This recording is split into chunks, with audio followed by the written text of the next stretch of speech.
വയനാട് മേപ്പാടി മുണ്ടക്കയിൽ വൻ ഉരുൾപൊട്ടലുണ്ടായി. ഇന്ന് പുലർച്ചെ 2 മണിയോടെയാണ് മുണ്ടക്കയിൽ ഉരുൾപൊട്ടിയത്. തുടർന്നുണ്ടായ മണ്ണിടിച്ചിലും മലവെള്ളപ്പാച്ചിലും പല സ്ഥലങ്ങളും ഒറ്റപ്പെട്ടു. നിരവധി പേർക്ക് പരിക്കേറ്റതായാണ് വിവരം. മേപ്പാടിയും മുണ്ടക്കയും ചൂരൽമലയും ഉൾപ്പെടെ പ്രദേശത്തെ പല സ്ഥലങ്ങളും ഒറ്റപ്പെട്ട അവസ്ഥയാണ്. ചൂരൽമല മുണ്ടക്കൈ റോഡ് ഒലിച്ചുപോയി. ചൂരൽമല പാലവും ഉരുൾപൊട്ടലിൽ ഒലിച്ചുപോയത് രക്ഷാപ്രവർത്തനം അതീവ ദുഷ്കരമാക്കിയെന്നാണ് ഏറ്റവും പുതിയ വിവരം. അതേ തുടർന്ന് ആളുകൾ ഒറ്റപ്പെട്ട സ്ഥലത്തേക്ക് ഈ രക്ഷാപ്രവർത്തകർക്ക് എത്താൻ പറ്റാത്ത ഒരു സാഹചര്യം കൂടിയുണ്ട്. ഇപ്പോൾ ലഭിക്കുന്ന ഏറ്റവും പുതിയ വിവരം അനുസരിച്ച് സേനയുടെ 3 ഹെലികോപ്റ്ററുകൾ, വായുസേനയുടെ 2 ഹെലികോപ്റ്ററുകൾ സുളൂറിൽ നിന്ന് 7:30 ഈ പ്രദേശത്തേക്ക് തിരിക്കും എന്നുള്ളതാണ്. ജിൻസ് ഉണ്ട്. ജിൻസ്, എന്താണ്, എവിടെയാണ് ഈ സംഭവം ഉണ്ടായത്? ഏതൊക്കെ മേഖലകളെയാണ് ഇത് ബാധിച്ചിരിക്കുന്നത്? ഇന്ന് പുലർച്ചെ 2 മണിയോടെയാണ് അതിദാരുണമായ സംഭവം ഉണ്ടായിട്ടുള്ളത്. വയനാട് മേപ്പാടി മുണ്ടക്കയിലാണ് ഇത്തരത്തിൽ വലിയ രീതിയിലുള്ള ഉരുൾപൊട്ടൽ ഉണ്ടായിട്ടുള്ളത്. നിരവധി വീടുകൾ മണ്ണിനടിയിലാണ്. അതുപോലെ തന്നെ ഇവിടുത്തെ പ്രധാനമായിട്ടുണ്ടായിരുന്ന പാലവും തകർന്നതോടുകൂടെ ഈ പ്രദേശം ഒറ്റപ്പെട്ട സാഹചര്യമാണ് നിലവിലുണ്ടായിരുന്നത്. ഈ സംഭവം അറിഞ്ഞ മുതൽ തന്നെ ഇവിടുത്തെ നാട്ടുകാരും രക്ഷാപ്രവർത്തകരെല്ലാം തന്നെ ഫയർഫോഴ്സും എല്ലാവരും ഇവിടെ എത്തിയെങ്കിൽ പോലും ഈ റോഡിൽ പൂർണ്ണമായും ചെളി നിറഞ്ഞതോടെ രക്ഷാ ദൗത്യം വളരെ ദുഷ്കരമായിരുന്നു. അതിനുശേഷം ഇവിടുത്തെ JCB ഉൾപ്പെടെ എത്തിച്ചുകൊണ്ടായിരുന്നു ഇവിടുത്തെ ചെളികൾ മാറ്റാൻ കഴിഞ്ഞത്. എന്തായാലും നിലവിൽ ഈ മുണ്ടക്കൈ അതുപോലെ തന്നെ ചുരൽമല പ്രദേശങ്ങളെല്ലാം തന്നെ ഒറ്റപ്പെട്ട ഈ പ്രദേശത്ത് ആകെ ഉണ്ടായിരുന്ന ഒറ്റ പാലമാണ് തകർന്നു പോയിട്ടുള്ളത്. നിരവധി വീടുകൾ പൂർണ്ണമായും തകർന്നിരിക്കുന്നുണ്ട്. നിലവിൽ 6 മൃതദേഹങ്ങളാണ് ഇവിടെ എത്തിച്ചിരിക്കുന്നത്. എന്തായാലും നിരവധി ഇവിടെ ആളുകളെല്ലാം തന്നെ ഇവിടെ എത്തി തിരച്ചിൽ പുരോഗമിക്കുന്ന ഒരു കാഴ്ചയാണ് നിലവിലുള്ളത്.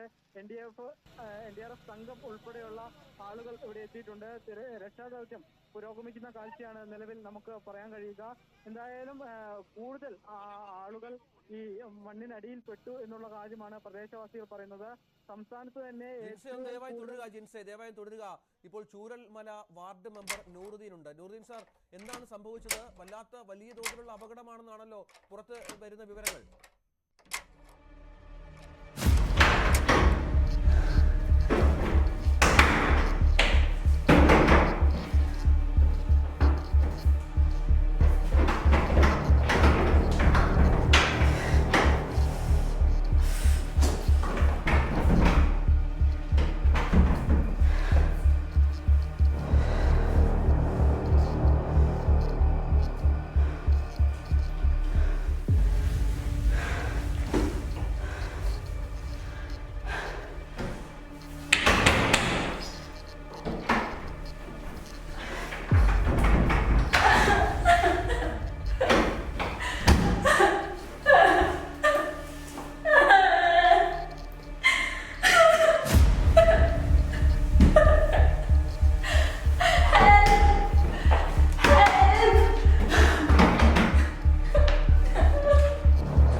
വൻ ഉരുൾപൊട്ടലുണ്ടായി. ഇന്ന് പുലർച്ചെ 2 മണിയോടെയാണ് മുണ്ടക്കയിൽ ഉരുൾപൊട്ടിയത്.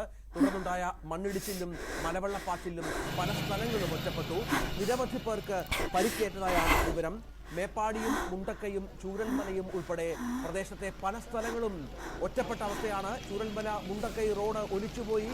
ചൂരൽമല പാലവും ഉരുൾപൊട്ടലിൽ ഒലിച്ചുപോയത് രക്ഷാപ്രവർത്തനം അതീവ ദുഷ്കരമാക്കിയെന്നാണ് ഏറ്റവും പുതിയ വിവരം. അതേ തുടർന്ന് ആളുകൾ ഒറ്റപ്പെട്ട സ്ഥലത്തേക്ക് ഈ രക്ഷാപ്രവർത്തകർക്ക് എത്താൻ പറ്റാത്ത ഒരു സാഹചര്യം കൂടിയുണ്ട്. ഇപ്പോൾ ലഭിക്കുന്ന ഏറ്റവും പുതിയ വിവരം അനുസരിച്ച് സേനയുടെ 3 ഹെലികോപ്റ്ററുകൾ, വായുസേനയുടെ 2 ഹെലികോപ്റ്ററുകൾ സുളൂറിൽ നിന്ന് 7:30 ഈ പ്രദേശത്തേക്ക് തിരിക്കും എന്നുള്ളതാണ്. ജിൻസ് ഉണ്ട്. ജിൻസ്, എന്താണ്, എവിടെയാണ് ഈ സംഭവം ഉണ്ടായത്? ഏതൊക്കെ മേഖലകളെയാണ് ഇത് ബാധിച്ചിരിക്കുന്നത്?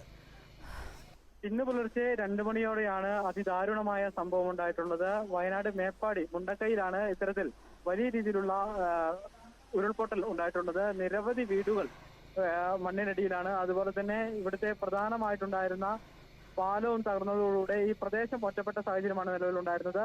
ഈ സംഭവം അറിഞ്ഞ മുതൽ തന്നെ ഇവിടുത്തെ നാട്ടുകാരും രക്ഷാപ്രവർത്തകരും എല്ലാം തന്നെ ഫയർഫോഴ്സും എല്ലാവരും ഇവിടെ എത്തിയെങ്കിൽ പോലും ഈ റോഡിൽ പൂർണ്ണമായും ചെളി നിറഞ്ഞതോടെ രക്ഷാ ദൗത്യം വളരെ ദുഷ്കരമായിരുന്നു. അതിനുശേഷം ഇവിടുത്തെ JCB ഉൾപ്പെടെ എത്തിച്ചുകൊണ്ടായിരുന്നു ഇവിടുത്തെ ചെളികൾ മാറ്റാൻ കഴിഞ്ഞത്. എന്തായാലും നിലവിൽ ഈ മുണ്ടക്കൈ അതുപോലെ തന്നെ ചുരൽമല പ്രദേശങ്ങളെല്ലാം തന്നെ ഒറ്റപ്പെട്ട സാഹചര്യമാണ് നിലവിലുള്ളത്. ഈ പ്രദേശത്ത് ആകെ ഉണ്ടായിരുന്ന ഒറ്റ പാലമാണ് തകർന്നു പോയിട്ടുള്ളത്. നിരവധി വീടുകൾ പൂർണ്ണമായും തകർന്നിരിക്കുന്നുണ്ട്. നിലവിൽ 6 മൃതദേഹങ്ങളാണ് ഇവിടെ കിട്ടിയിരിക്കുന്നത്. എന്തായാലും നിരവധി ഇവിടെ ആളുകളെല്ലാം തന്നെ ഇവിടെ എത്തി